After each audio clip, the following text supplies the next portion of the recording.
Greetings, YouTubians, and welcome back to Wayne Sharp World, where today we have another episode brought to you by Blade Ops. Be sure to look them up for all things sharp, and look up this knife, as it will be linked below in the description of this video. And this is a knife you may not want to miss out on, because it's a knife you've seen before on the channel. It's a knife I've featured before, and it's a knife that I really already do love. I have one myself, but this is a newer one. And there is a significant difference from what I've known just so far by, having it for as long as I've had, which has just been, a few days. But it's not the performance, it's more just the overall feel of the knife. And let's take a look and see what we got here. And it's also in a really sweet color combo. I'm going to say this. It is Deadpool, and it is the GiantMouse Ace Grand. Now, let's pop it open here. Very, very smooth. I've reviewed this knife already, and I will link that review below as well for you to check that out.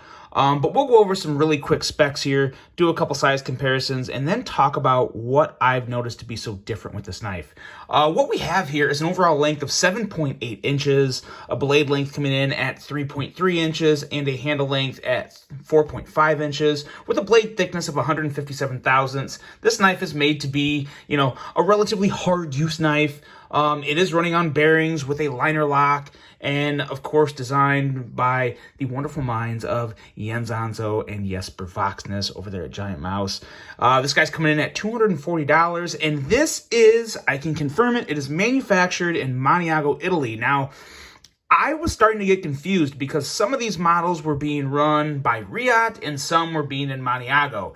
And when I pulled this knife out of the box and did this, I said, oh, yep, that's Riot. That's a Riot manufactured knife, because it literally felt that good. Buttery smooth, excellent detent, fantastic quality on this. So let's set this down for a second, and let's bring out this one here. Hey, you know what? Let's do some size comparisons real quick, just in case, if you haven't handled this and you're a little new to GiantMouse. Size comparisons always do good. We'll pull out a couple here. These are the two closest ones I have in my personal collection. That is the the Hogue K320 Nitron. I see that SIG on the blade and I keep wanting to say that. Hogue K320 Nitron. And the Benchmade Mini Adamas. And as you can see, measures up really well with both of those. And they kind of fit the same mold, right? Kind of the slightly bigger handle, 3.3-inch blade. The biggest difference between these three knives is the Hogue is considerably slicier than these two, but neither one of these two are really any slouches, although the Mini Adamas is not a slicer by any means, but still a good cutter, great knife. There's a reason why it's in the personal collection. But anyway, back to this now. So let's bring the valet tray back, and now let's pull out my GiantMouse Ace Grand. This guy right here. This is from the original run. The moment these dropped, I want to say it was, I feel like it was close to 2 years now. The moment these dropped, I bought one. It was the first drop of it, so this is one of the originals. And I have the full review, like I said, it'll be linked below. But this one, I still love it, and I'm not going to get rid of it. I like this enough to where I'm going to hold on to it because it has broken in very well for me. But I did have some issues out of the box with this. It had some pretty bad lock stick. There's still just a real little, but it's fine. I mean, it works for me. I'm not that big of a knife snob when it comes to certain things. There's some things that really bother me and some things that don't. Lock stick is one that can bother me extremely bad, but like I said, this is broken in very well over the time of carry and use I've had for it.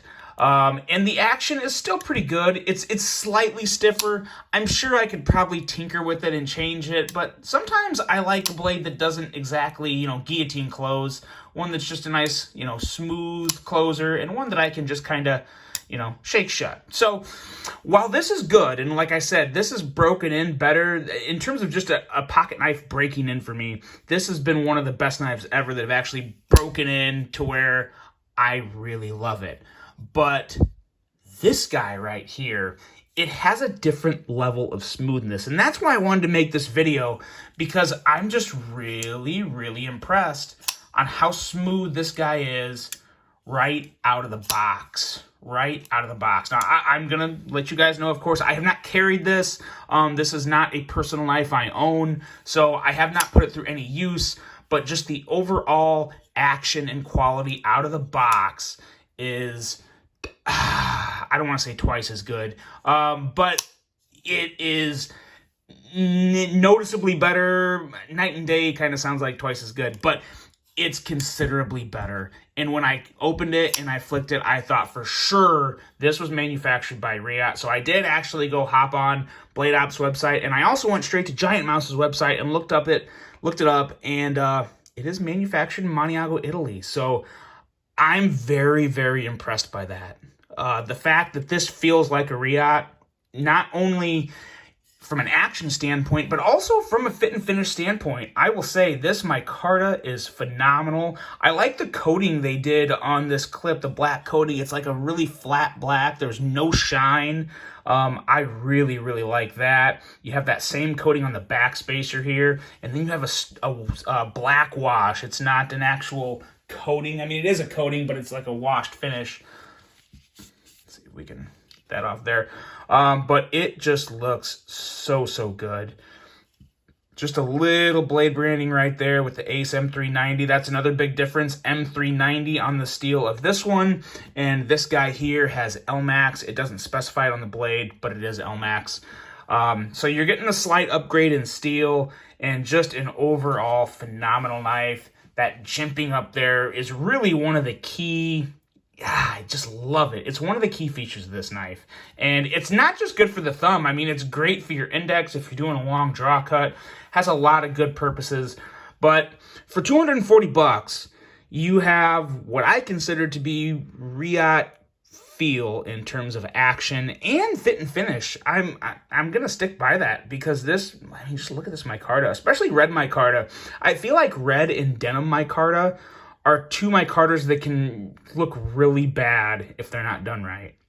And I think it's just the color. There can't be a whole lot more to it. But just how the colors mix in with the fibers and whatnot, you can get some nasty looking micarta, but this is gorgeous. And it feels like micarta too. It has a lot more grip on this micarta than this. This is a really smooth micarta. Now granted, I have carried this, but it was this smooth out of the box. This has that nice micarta kind of, just that tacky feel to where you also feel some bumps, and it's not smooth, and it feels very, very good. This is the perfect grip on micarta that I look for.